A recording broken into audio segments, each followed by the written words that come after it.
I've watched you. Sometimes our people disagree with you, but I mean, I understand some of your approach. I mean, sometimes we take a hard bite. It helps us as politicians. Nowadays, when I listen to you, I even panic. Why? Maybe, hey, Why do you panic? the way you, Papa, you know Papa. Figuratively, he bites as hard as he can. Okay. And of course, when he puts his fangs into you, you certainly feel it. I think it took. Watch Johnny's bite.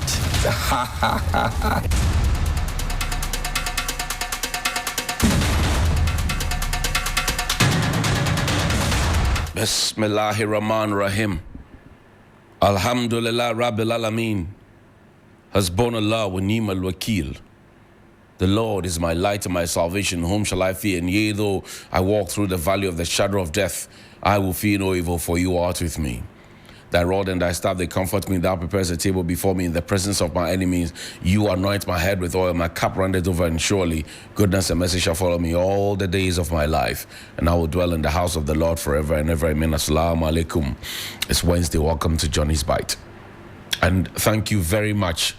I can't stop saying thank you to all those who make time to listen to us and to watch us and to share the stream. Thank you very much indeed. We appreciate you. And also to say thank you to Grandpa Clothing. They're on social media. You can always find them and get something special for that special someone in your life. It's Valentine's month, the month of love, and it's going to be exciting. Fuel prices have gone up again, and the conversations around the fuel prices, you know, and fare.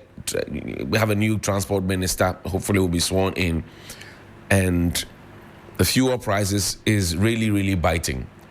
Then somebody asked me, but why do we still have fuel prices going up when we have gold for oil? I said, I don't know.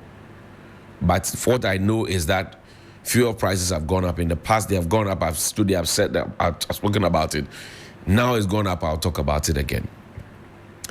Now, for those of you who have been as worried as I am, I had a conversation, and most of my friends are older than me, way, way older than me, old people. Most of my friends. Those who have experienced the second parliament, the third parliament, and the fourth parliament in full. They complain about the quality that we have in the ninth parliament.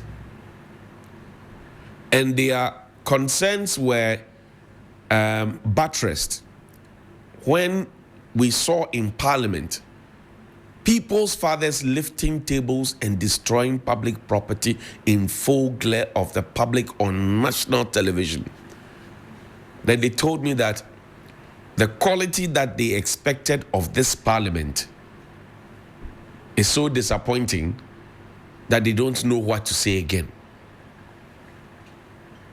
I say people who have experienced the second parliament, the third parliament, the fourth parliament, they were talking about the likes of Udoi Sykes, they were talking about the likes of J.H. Mensah, they were talking about the quality of the debate and the quality of their conduct in parliament. And they were telling me that this ninth parliament leaves much to be desired. And I'm sure that Mr. Speaker and those who have stayed in the House for a longer period would agree with me and agree with them. Destruction of public property in the full glare of the public. As if that is not enough, in this ninth parliament, people are also trading fake information. A former minister of state, a cabinet minister, a member of parliament, trading fake information in parliament. Accusing another parliamentarian of watching what doesn't have to be watched on the floor of parliament. And later coming back to eat an humble pie. Yesterday, there was a lot of humble pie that was eating. And let me look, whether you like it or not, let me congratulate Alexander Kwame Napenyo Marking. He ate a humble pie. He apologized to the clerk. He ate a humble pie and said that, look, beyond everything that we have said, please tamper justice with basic colleagues. And the speaker was magnanimous enough to allow that. I will show you the other, the fake version of this picture. Put the picture up there. But what it is that our members of parliament have research assistants, for those of you who don't know. Every member of parliament, put a picture up there, please. Every member of parliament has a research assistant paid with state resources. So the members of parliament who were trading fake information, could they not have for a second asked their research assistants to say, Charlie, check this for me? And then you spread falsehood and fakery. I remember in the erstwhile government, people were picked up for sharing fake information and fake news. It was even rubbed in our face as a media that we didn't know our job, so they had to retrain us. You remember that? We were insulted and humiliated in this country. Today, the apostles of those things are trading fake news. Take the picture of it and come to me. But I'm happy about one thing. That our new minister, who will be sworn in, hopefully, Sam Jatajo, said, look, it will be a thing of the past. We'll sanitize the space. And I agree with him. He's had a stint with the National Media Commission and all of that. So the sanitization must happen. Say what you mean what you say, but don't say it mean. By all means, get the information right. Make sure that you are playing by the ethics. And don't hide under the cover of parliament to misbehave. Because so far, this parliament is not even 3 months old. But the events and the levels of misbehavior that we have seen is not exemplary at all. And Mr. Speaker knows what I'm talking about. A member said, oh, the speaker is behaving like a headmaster. And I like the speaker's response. He said, look, I'm not quoting verbatim, but what I infer is that if you start behaving like students, you will get a headmaster. If you have a school, there must be a headmaster. When you start behaving like students, the headmaster will appear. Not the senior housemaster, the headmaster himself will appear. Because the senior housemasters were those among those who were suspended. The whips, the two whips, they were suspended. The senior housemasters, they were suspended. So now the headmaster must come in. This is our parliament, 276 parliamentarians. Very soon we'll be discussing their car loans. Very, very soon we'll be discussing their bodyguards. Very, very soon we'll be discussing privileges that they have.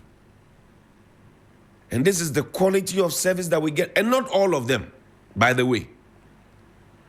But those who have been seen to be misbehaving, we need to call them and talk to them. They need to call them into a room and talk to them. It is unbecoming. And then somebody, the leader of the side, Fenyo Marking, MP for Futu, is on the floor making a statement. And then a backbencher puts on the microphone to say the daughter of a murderer sits down in parliament. And you could see the disgust that Afenyo Marking had said. He was talking to the former Western Regional Minister. Oh, Charlie, rein him in. And then the man shouts from the back again, well, is there no evidence any papa kum nipa? In parliament. The standard has been so lowered. You know why? Because we have monetized our politics. We have monetized our politics. If you have money, you can go to parliament.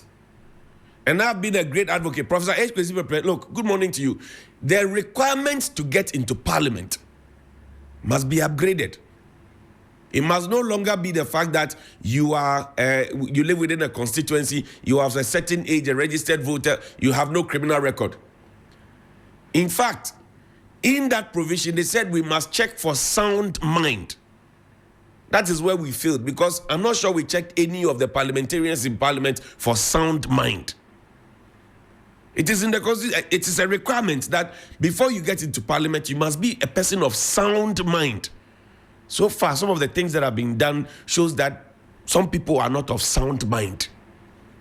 Oh yes, I'm saying it. Because if you have sound mind, you not destroy public property. When everybody is watching. Even when people are not watching, because you have integrity, you will not destroy public property. If you have sound mind, no matter how provoked you are, You will not destroy public property. I lie.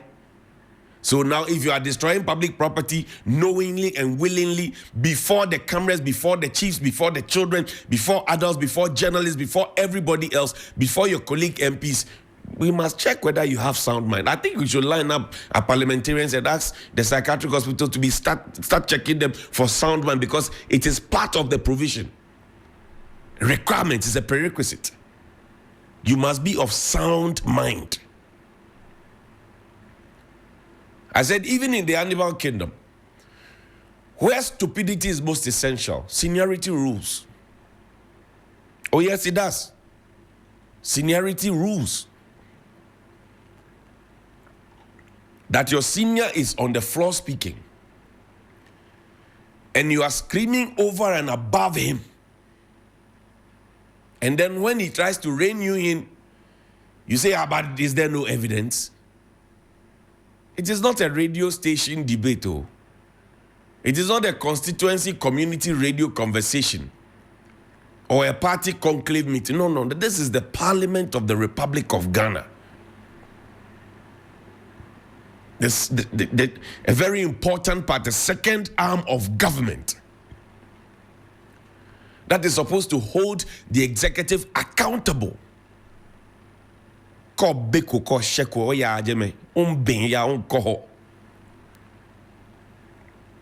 if you even mirror the 8th Parliament to the 9th Parliament, the early days of the 8th Parliament to the 9th Parliament, you will see the difference. And I say this can be blamed on the fact that, he belongs to a party, he is popular in the party, he has money, and if we field him, he will win, and he has won, and he's in parliament, and the people that he's representing, some much more intellectual, much more qualified, but because they don't have money, they couldn't get in there, and he has gone there and is embarrassing all of them put together. The days of the Honorable Kenjirasa, the days, cast your mind back, the PCRP for is the quality of the debates then. Mirror that against what we have now. It is so embarrassing. And Ghana is supposed to be a shining example. And this morning, you are taking your bath to go to work as a parliamentarian. You are happy that the people call you honorable. You are happy, you are excited about it. But do you do the honorable thing? No, I'm asking, do you do the honorable thing? Because so far, most of you have not conducted yourself in an honorable manner. And I say, as for the destruction of the state property, they must be surcharged for it. I'm waiting for the police report on the investigation. And it doesn't mean that because the ban has been lifted, the suspension has been lifted on them, the investigation must not continue. It must continue. And I don't want the public hearing to be a repetition of what we have seen, the Sputnik v. Chobo saga. We didn't cast a verdict on Kukwajima main rule. No, we didn't. You remember the Sputnik v. Chobo saga? We didn't cast, there was no verdict. Remember the IGP Kokonsa tape saga? There's no verdict. All of it were telecast. They spent our money to show us that we are investigating. Parliament showed us we never got the verdict. So there's no deterrence. And I'm saying, as for the destruction of this state property, show the state property that was destroyed. Show one, just one. We go to Parliament and we break chairs and tables. And then we have policemen carry it. Class 1, go and eat. Class 2, go and eat. Primary school attitude. Put the microphone up on the screen. Let's see the microphone. State property. And they'll come and give us a bill. The people who did it must pay for it. And if the police can find the laws that says that destruction of state property is a crime, they must be dealt with according to the law, whoever is found culpable. Because the ordinary citizen, if the ordinary citizen doesn't get a cue that this is wrong, they will emulate the bad example. This was not a gift. We bought it with our money. It's not a gift. We bought it with our money. Look at the rubbish on the table. Look at the rubbish on the table. On that night when the unfortunate, look at it.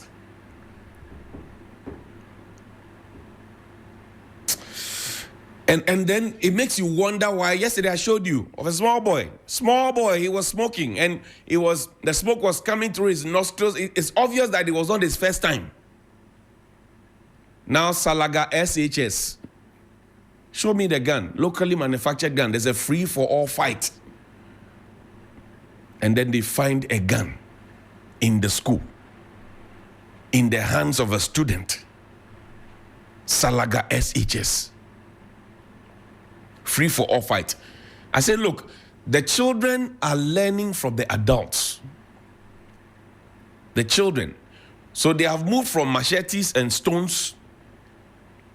Now they are in the realms of guns. That's where they are. The most important things that must matter to us as a country, we are not interested. No. We are interested in NDC MPP. That's all we are interested in. This morning, people have been appointed. Come to me. People have been appointed. When you go to their offices, even before the people settle in, you find party supporters, people from their villages, chiefs, Kominini. They have just thronged to those offices and they are just there. The guy and the lady, they cannot work. They are receiving visitors. And you complained about this in the past. And the people said, okay, we voted for change in the past. But the change didn't come. So now we are voting for you. Why are you repeating the same mistakes that were committed then? I'm asking you. Because I asked the same questions then. So I will ask you. The truth is only one. You have been appointed. And then you are receiving visitors.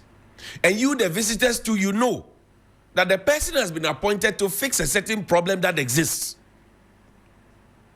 And we go to the offices and the place has been packed with partyful soldiers. Everybody wants to see honorable. To do what? The person has not even finished sitting down. He has not settled in. Somebody was appointed last week, just last week. Already people are there in the office. This morning, people are planning to get ready to come to the office. People have traveled from far away. Some from Intumuru, some from here, some that yes, and they have come to the office. They are there in the office. Doing what? No, but you are there doing what? The man has not even sat down. The woman has not finished. The handing over note has not been read to fully understand the scope of the challenge that the problem he has to solve. To even devise a strategy to meet key stakeholders within the entity and other sister entities to have a conversation. And you are there doing what? Can the appointees breathe? Can they breathe for a second? Can they breathe? You complained about it. Now you are even repeating and trying to perfect it. The person is from your hometown. Fine, that's okay. You have sent a congratulatory message. That's fine. Suddenly, all of you want to come to the same office, and you go to the office, and it's so embarrassing. And I've seen it across time. I said I started practicing Kufuor Part 2, so I know. I've seen it over time. Where did we get this from? That everybody has to come and show ourselves to the person to let the person know that, oh, we are with you, we are not with you. There's nothing wrong going to show yourself to somebody. No. But the person has not even sat down to understand the problem at the office and, all of those things. And you're already there. The person has not familiarized him or herself with the workers there, the offices there, the structures, whether he has to merge some offices and collapse others, whether he has to move a printer from this place and put it here, look at the scarce resources that they have. But the person has not thought about all those things. He has not finished putting the dots together. And you are already there doing what? I'm asking you. Say you are taking your bath to go there. I'm asking you, what are you going to do there? When you go there now, what are you going to do? Take me to Kisiema, where the fire is. And I'm told a 6-month-old baby has died. Another fire. The fire service is still there. Yet another fire. In Accra, Kisiema. These are the most important things that we must concern ourselves with. The people who are visiting the appointees, they are looking for what is good for them. They are not looking for what is good for all of us. That is why when I talk about the fact that some places do not have fire tenders, they do not have fire stations, nobody is concerned about it because in their area there's a fire tender, there's a fire station. So they don't care about the others who have no fire tenders, no fire stations. They don't care about it. They only will complain about it when it affects them.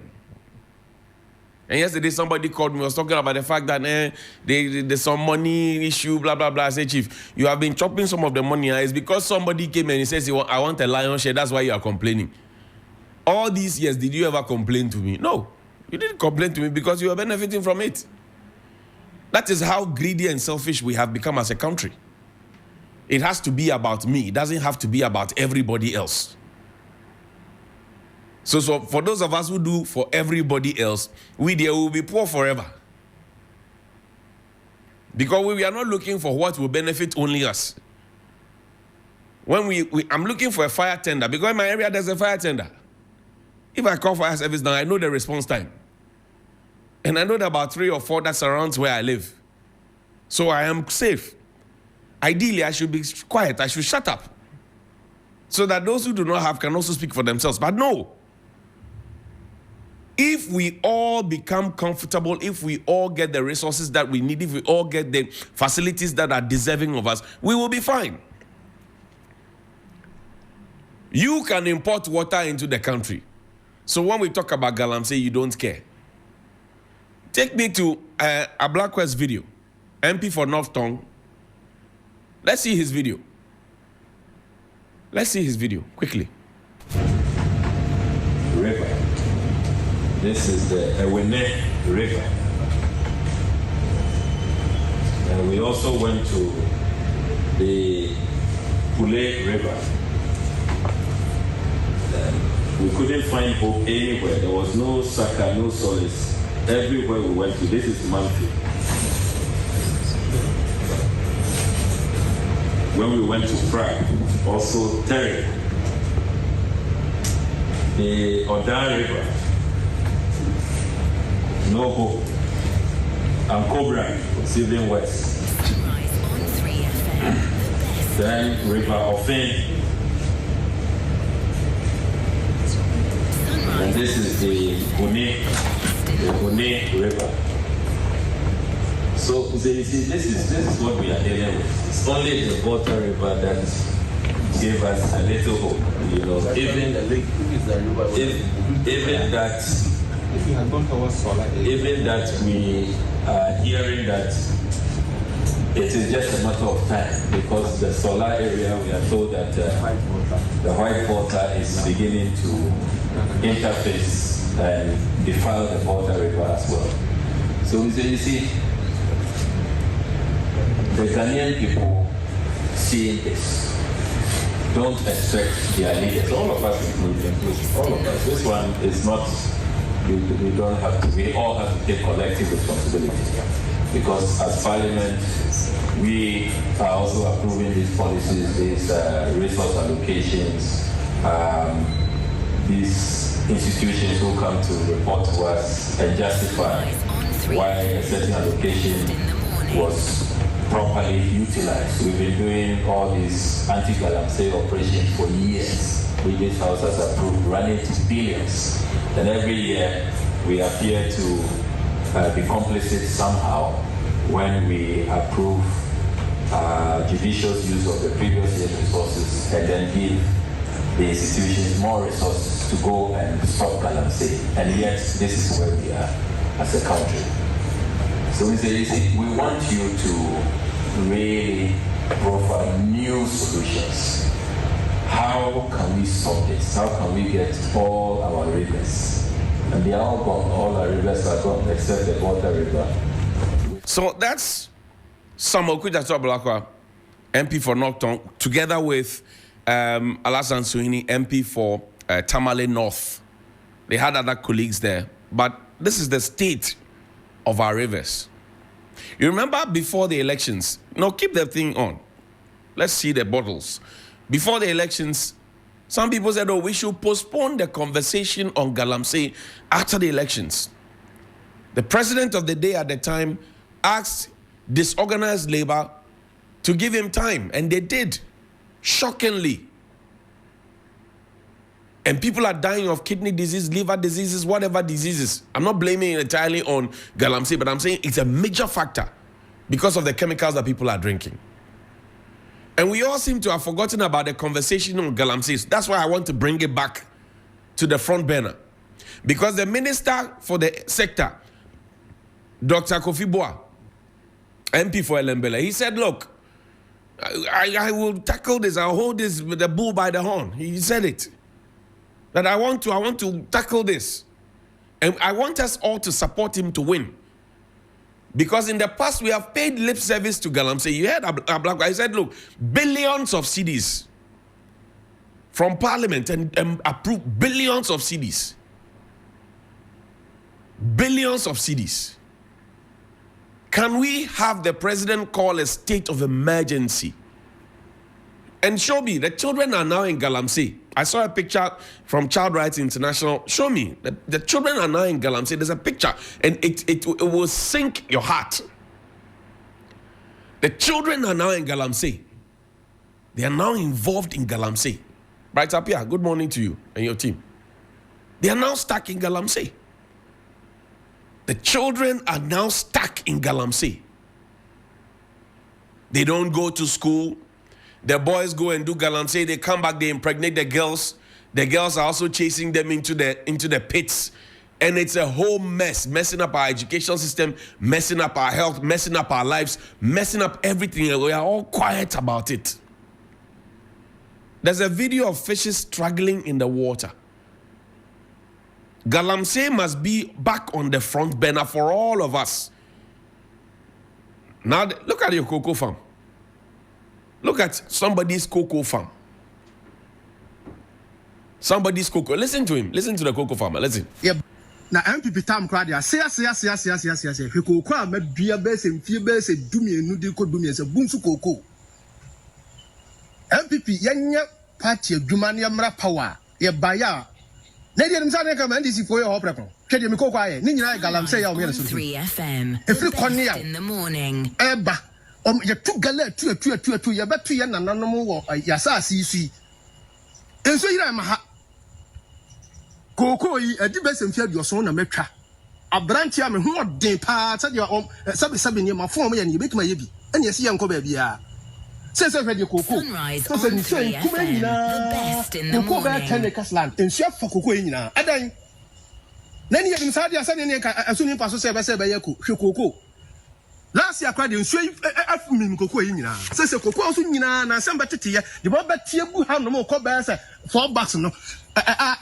Yeah, I say Cocoa was not about $10. Cocoa in a tea of Bonina to a good. Caclans who are council, yeah, Bob fire by shopping in article. So that's a cocoa farmer lamenting. You see how the cocoa is a major earner for us. We have allowed Galamsey to destroy it. Look at the fishes. Play. Hi, Galamsey site. Galamsey site for occasion a maikwa a hajin papa. The sena a moy ebre. Galamsey site say omu draining so no be a gunchain. Inti the sena a one ebre ewo a form ho. There's a omu kunkum one na a moy na wuwa that ye be den. Yenchim banden on beye. And the Sadibo, Sadibo, ultimate. I say, Okra, so duty, Okayanka. These mad fishes, you may have eaten some from the Galamsey site.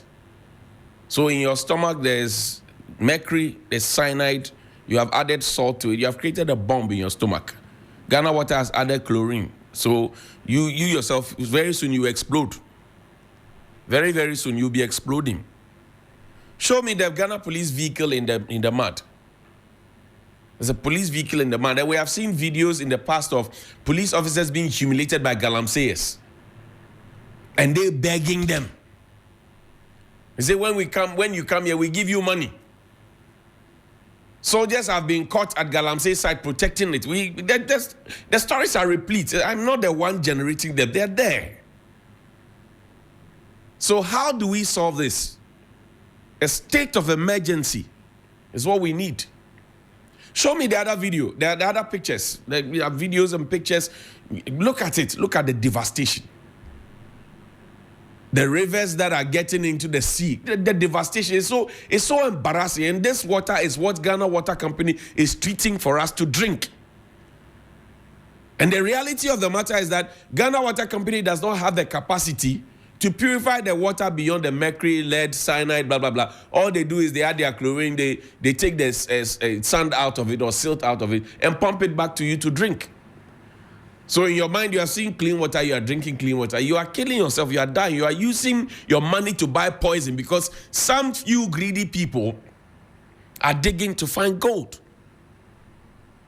Some few greedy people are killing all of us gradually, and we are all comfortable watching them. And somebody said in a very unwise way that, Galamsey doesn't happen in Accra. So those sitting in Accra and complaining, all the rivers and lakes, they come down to Accra where the sea is. They come down to Tadi where the sea is. They come down to Cape Coast where the sea is. They go to Volta where the sea is. Show me that there's a very last one. And you see, this is the Shamfan. And I always ask the question. The people who invest in Galamsey and bring in these excavators and Shamfan and all of that, don't the excavators have chassis numbers? Don't they come through the ports? Who are the freight forwarders? Who clears them for them? Can we not trace them and find the owners and jail them rather than catching these small boys and small girls? If we had created employment for them, I'm sure that they will not be there. I am bringing Galamsey back on the front burner, and I hope that our president now will not be a sleepy dent to be telling us that we should give him time for him to go and campaign so that he will lose the election with a big gap. The people punished the previous government for some of these things, and this is a sin that must not be repeated as Akufo-Addo's sin. Akufo-Addo Kokoti, that must not be drunk by anybody again. The sin that was committed on us, the result is what you're seeing. Where we got to the point where even in Parliament, we say, hey, you destroyed the water more than what we destroyed. You destroyed. I can't, Jesus Christ. And people queue in the sun and the rain to vote for these. I cannot understand. So the Galamsey conversation has come back on the front burner. You may not like me, I don't care. And I hope that we do not go back to the point where we tell people that, we have banned all forms of mining, and then we will be giving licenses to people to mine in forest reserves. I hope we don't get back to that, because we were deceived, we were fooled to believe that there was actually a ban on mining. I'll leave it here. Tomorrow we'll continue. Please call me 055-924-2717 and 055-691-0154. 055-924-2717 and 055-691-0154.